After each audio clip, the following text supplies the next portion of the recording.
Le repas de Noël de la famille Bouchard était le genre d'événement qui nécessitait un plan de table. Ma mère, Diane, avait passé 3 jours rien que pour arranger les centres de table.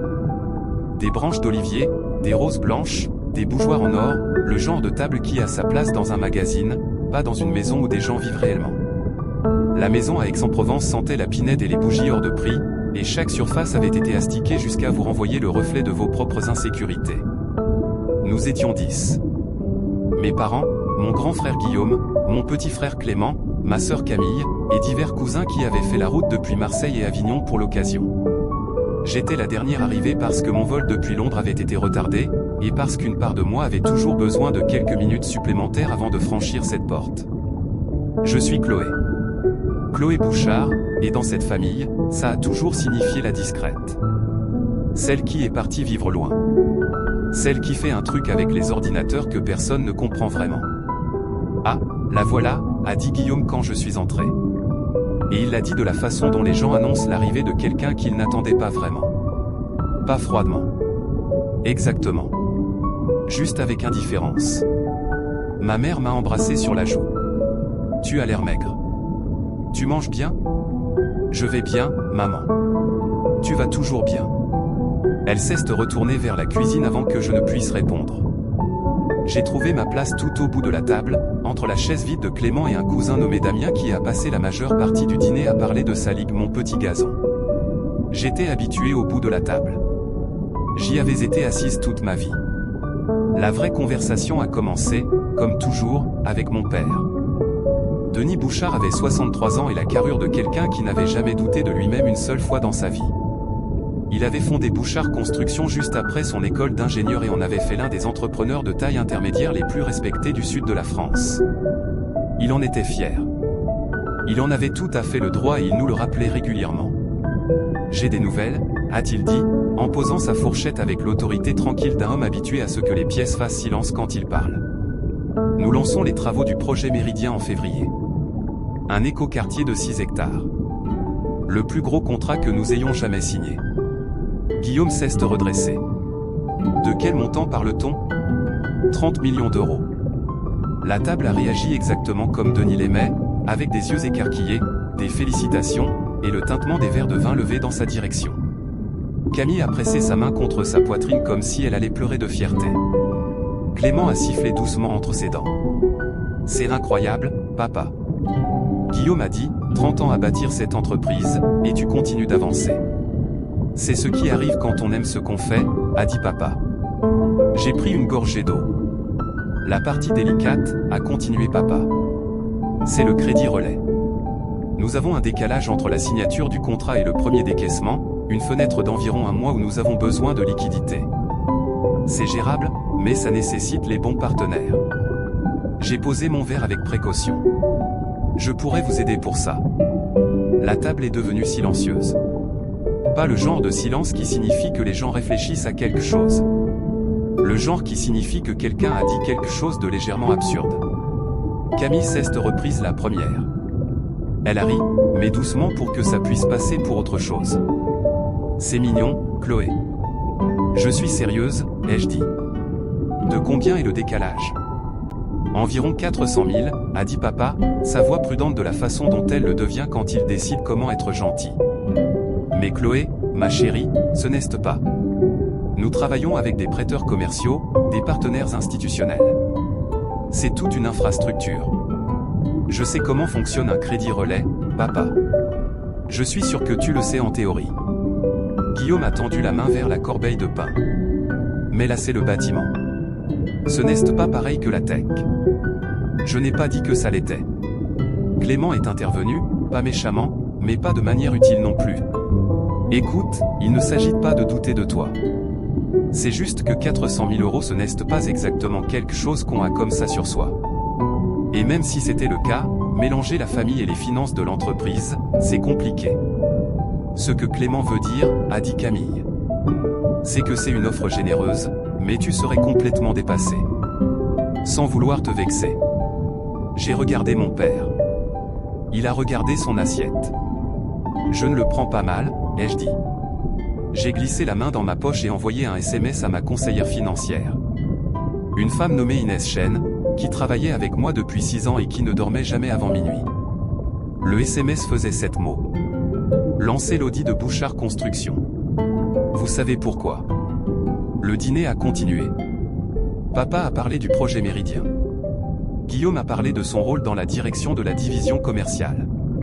Clément a parlé de la nouvelle flotte d'équipements qu'il cherchait à acquérir. Camille a parlé de la refonte de la marque qu'elle dirigeait pour la présence marketing de l'entreprise. Ils se passaient les plats, riaient de vieilles histoires et formaient sincèrement une famille chaleureuse et aimante. J'étais juste une invitée dans cette chaleur, tolérée, appréciée dans l'abstrait, jamais tout à fait incluse. À un moment donné, papa a mentionné leur partenaire financier principal, un fonds d'investissement privé qui avait soutenu 3 de leurs 4 derniers grands projets. Il les a décrits avec la révérence que les gens réservent aux choses dont ils dépendent mais qu'ils ne comprennent pas totalement. Ils ne sont pas mastu vus, a-t-il dit. Ils ne font pas de publicité, mais ils ont été solides à chaque fois. Constant, fiable. Depuis 4 ans. Mon téléphone a vibré. Inès l'avait trouvé. Votre holding apparaît dans leur structure de capital sur l'ensemble des 3 derniers projets. Le pourcentage de détention varie de 22% à 41%. Ils ne le savent pas, j'ai posé mon téléphone face vers le bas. On dirait un bon partenaire, ai-je dit. Le meilleur. Papa a approuvé. Certaines personnes savent tout simplement comment construire les bonnes relations. Il l'a dit sans aucune conscience de ce qu'il disait. Je ne crois même pas qu'il m'ait jeté un regard. Le téléphone de mon père a sonné à 20h47. Il a failli ne pas y répondre. Nous étions au beau milieu d'une conversation sur les projets de Camille pour étendre la présence de l'entreprise sur les réseaux sociaux, mais quelque chose concernant l'appelant l'a fait hésiter. Il s'est excusé, a marché jusqu'au couloir et a répondu. Nous avons tous entendu le changement dans sa voix avant même de pouvoir distinguer les mots. Guillaume et Clément ont échangé un regard. Camille a arrêté de parler. J'ai pris mon verre d'eau. Quand papa est revenu à la table, il ressemblait à un homme à qui l'on venait d'annoncer que la météo avait changé pour toujours.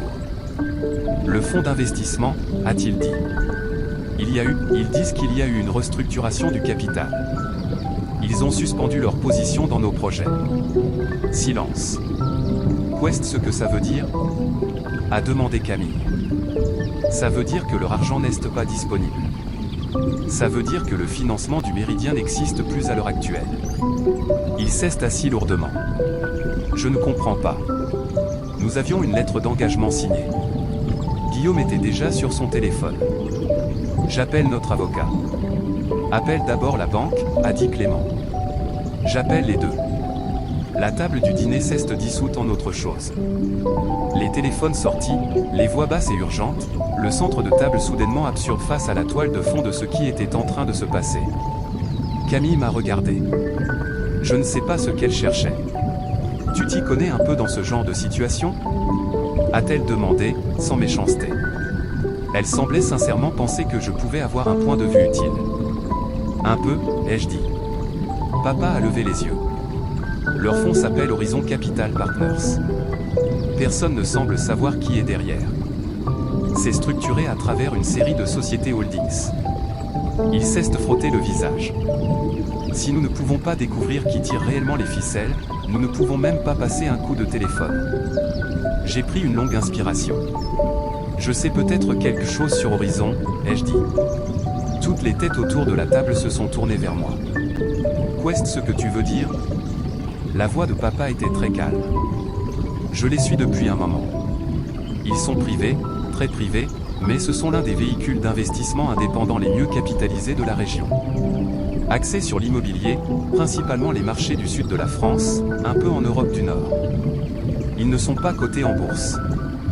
Mais leurs actifs totaux tournent autour de 600 millions. Comment tu sais ça? A demandé Guillaume. Des recherches.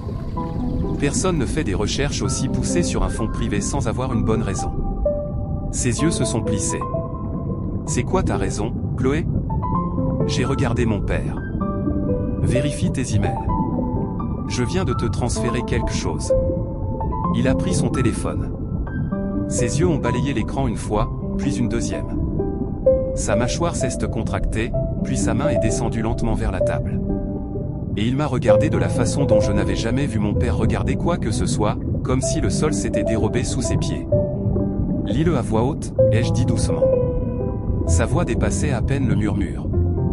Récapitulatif de la propriété principale des Horizon Capital Partners. Intérêt de contrôle 79%. Actionnaire principal. Il s'est arrêté. Il ne pouvait pas finir la phrase. Je vais la finir, ai-je dit. Actionnaire principal, Chloé A. Bouchard. Total des actifs sous gestion.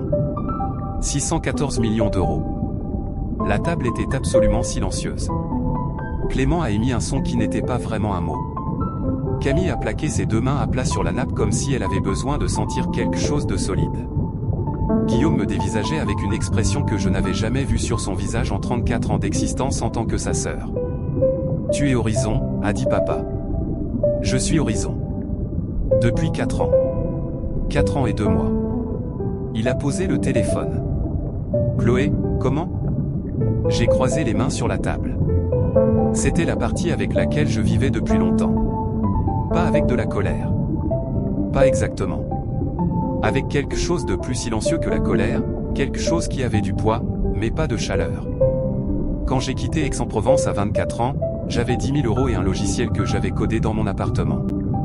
J'ai vendu un accord de licence 18 mois plus tard pour un peu plus de 2 millions. Je ne les ai pas dépensés. Je les ai investis. J'ai fait des erreurs. J'ai pris de meilleures décisions.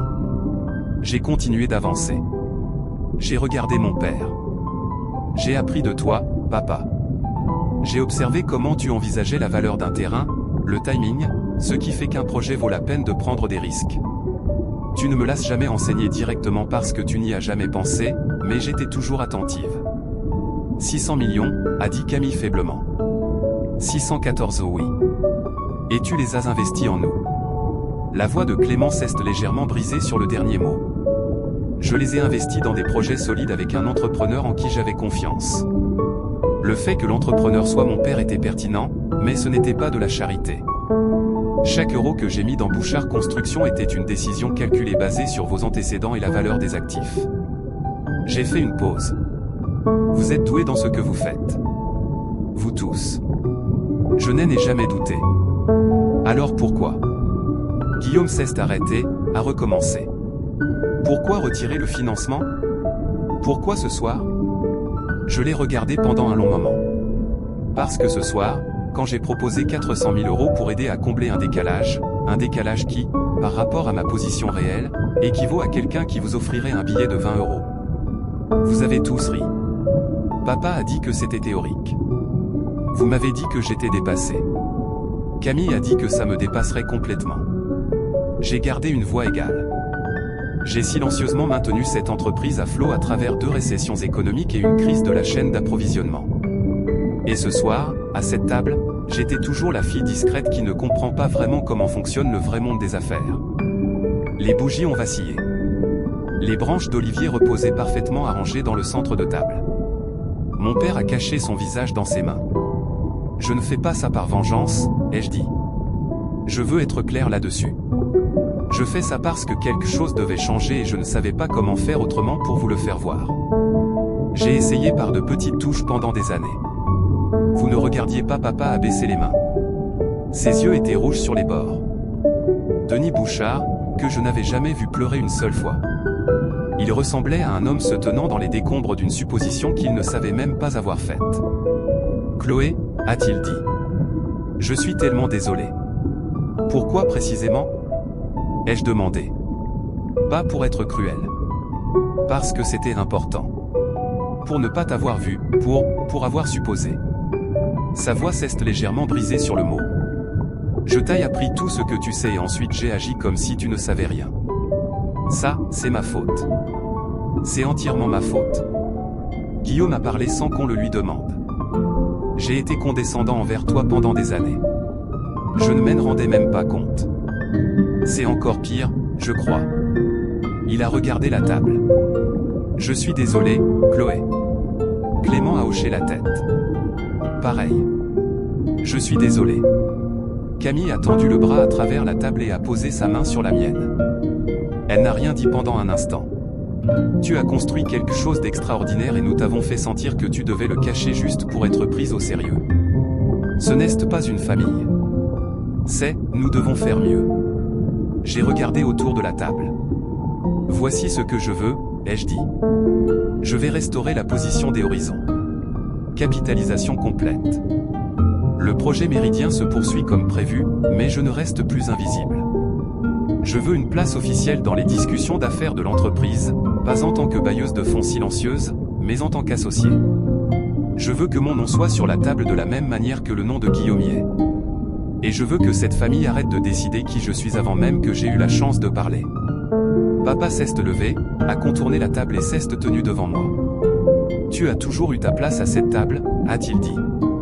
C'est juste que j'ai oublié de te tirer la chaise. Il a tendu la main. Je l'ai serré. Puis j'ai sorti mon téléphone et appelé Inès. Restaurer la position des horizons. Rétablissement intégral du capital plus un tirage supplémentaire de 15 millions pour la phase d'expansion du Méridien. J'ai fait une pause. Oui, j'en suis sûr. Joyeux Noël. J'ai raccroché et regardé ma famille. Je les ai vraiment regardés. Le financement sera de nouveau en place d'ici lundi matin, ai-je dit. Le projet Méridien est un bon projet.